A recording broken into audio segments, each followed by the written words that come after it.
Help! My child doesn't want to go to class. What do I do? Hi guys, Master Schiele here. Today we're going to be discussing the topic of your child not wanting to go to class. And parents, this is going to happen. This is part of, being a parent, and it's dealing with it. And I'm going to help you with some tips and some skills to really approach this from the right standpoint right there. Team, please, if you haven't subscribed and hit that like button, and make sure you do that. Keeps me sending this information to you. Let's get right into it. So when your child doesn't want to go to an activity, whether it's martial art class, of course I'm a martial artist, so I'm touching it from that standpoint, dance class, school, whatever it is, you got to look at it from their standpoint and why do they not want to go. First, you got to understand it's going to happen at one point. Do you want to go to work every day? I doubt it, right? Let's be honest. What's going to happen is it's making sure that we look at it from their standpoint, right? So what happens is when they do not want to go to class, first off, they might look at a couple ways of trying to get out of it. Because kids are smart, let's be honest. They know how to work us, right? They know how to push the parents' buttons and know what's going to work, know what's not going to work. They're going to say, I'm bored. I don't want to go. I don't like this activity. I don't want to do this anymore. I'm tired. I'm sick. You name it, that's what they're going to do, all right? And I've seen everything. I really have. I've taught thousands and thousands of kids, and you name it, I have seen it. So the first thing is, do understand that it's normal. It's part of the process. But no, not them saying that they don't want to go doesn't necessarily mean that they really don't want to go. It just means that they might not want to go at that moment, okay?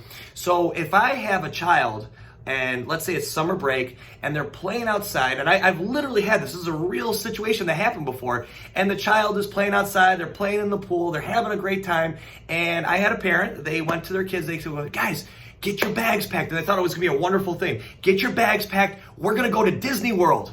And the child said, I don't want to go. I'm having fun. I don't want to do this. Well, you can imagine how the parent felt right there, right? They tried to make this a wonderful surprise, but they handled it wrong, okay? And this is something that I actually took this real life situation and I named it Disney syndrome. So what happens is if the kids are already doing something that they're involved in, that they're having fun with, and you try to get them from this to this, you're already going to set yourself up for failure, okay? So just understand that. If your child is in the swimming pool and you're saying time to go, you're going to have some time before they're going to want to make sure that they want to do that, right? So it's really handling it from the right perspective, okay? So if you're looking at the kids and you want them to go to school, let's say it's school in the morning, right? If you wake them up 5 minutes before it's time to go, you're going to have a hard time. So it's really that in-between time that's going to really help with that. So to help with that Disney syndrome, what I would recommend, and I'm going to talk it from a martial arts standpoint. Let's say that they're going to martial art class, and class starts at 5:30. Well, let's say you have a 10-minute drive, okay? And you want about 20 to 30 minutes of little downtime, okay? Downtime is not putting Netflix on or, the television and letting them watch something and saying, okay, we're going to watch this and then we're going to go. Downtime literally is quiet time.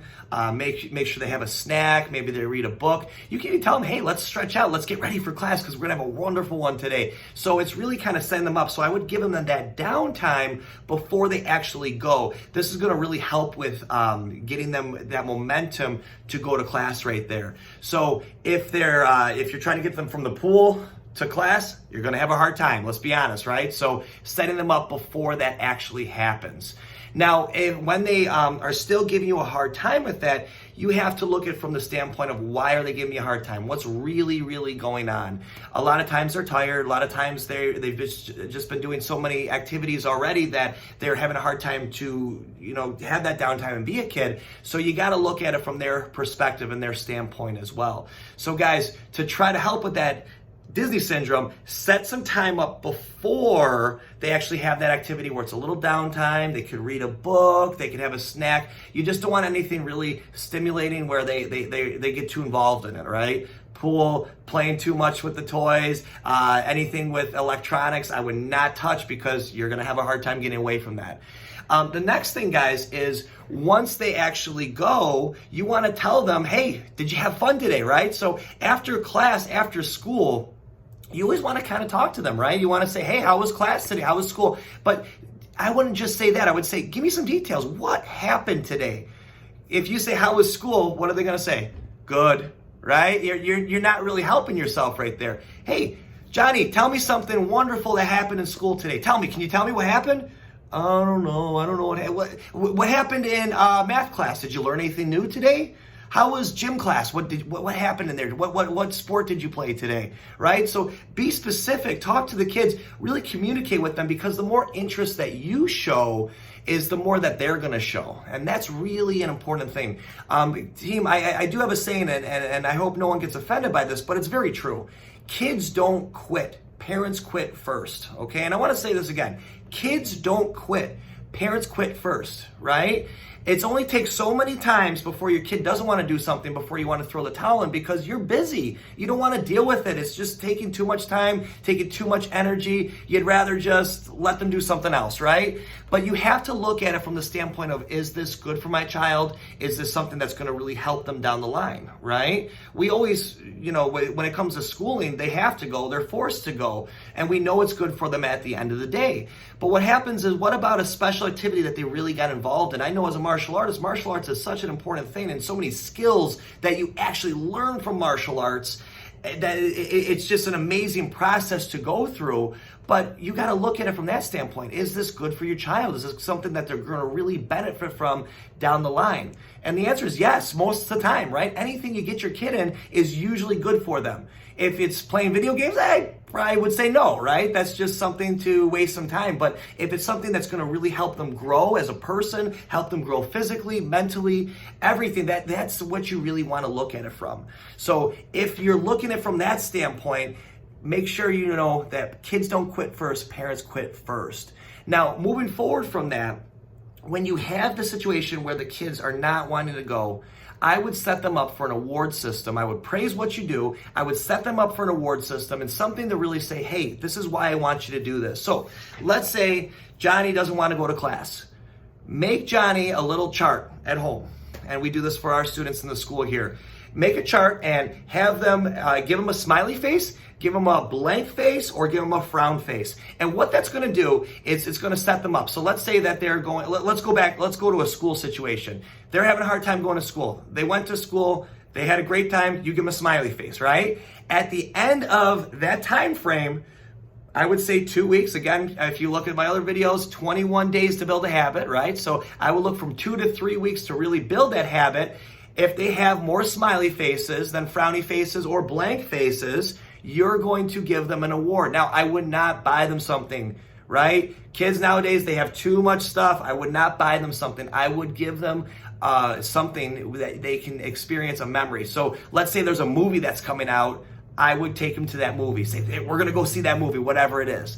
If it's they like to go to this park, take them to that park at the end. So give them something special that they can really earn and build themselves. Because again, buying them something at the end of the day, they'll like it for a day, 2 days, and then they're on to the next thing. So I would give them a memory and something they can really look forward to, and then you can keep that tradition going right there. So make a list, give them smiley faces, right? And if that's after 21 days, that habit should really build. Okay, and that's going to really help them. Moving forward too, guys, remember kids have short-term memory, all right? So let's pretend that they had a wonderful day, they had everything going great, and then they started getting tired towards the end of the day. And now they start crying. Well, the whole day wasn't bad. They just lost it at that little point right there, right? And then we might look at they're tired. No, that little moment of bad or negative is not changing that whole day. It was a wonderful day for them. They just got tired at one point. So remember, kids have short-term memory, so you always want to leave them on that high note. So what I would do is, let's say they're going to martial art class.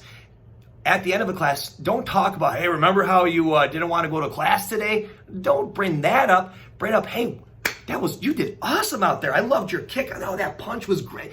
Talk about something that's very positive, because that short-term memory, that's what they're going to remember. They're not going to remember that hard time that they had before going to class, right? So that's that really perspective that you want to look for.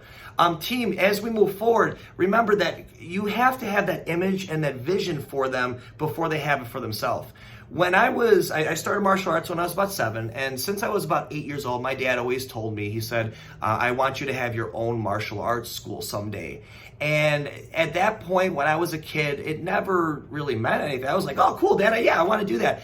But remember, that image that my father had for me, he was really just kind of planting seeds, right? And that's kind of what we're doing with kids. We plant seeds, and we hope that they're going to water them down the line. And of course, I did water it, and I tremendously watered it. But what happened is, when you're moving forward, you got to plant those seeds. You got to tell your kids the image and the person that you want them to become early and often, because that's going to really help them down the line.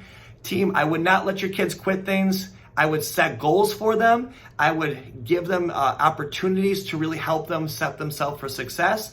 And I'm going to go into a little bit more detail and some other situations that we could do in another video, but I really do hope this helped you and something that you can look forward to. Team, I'll see everyone soon. Thank you for watching.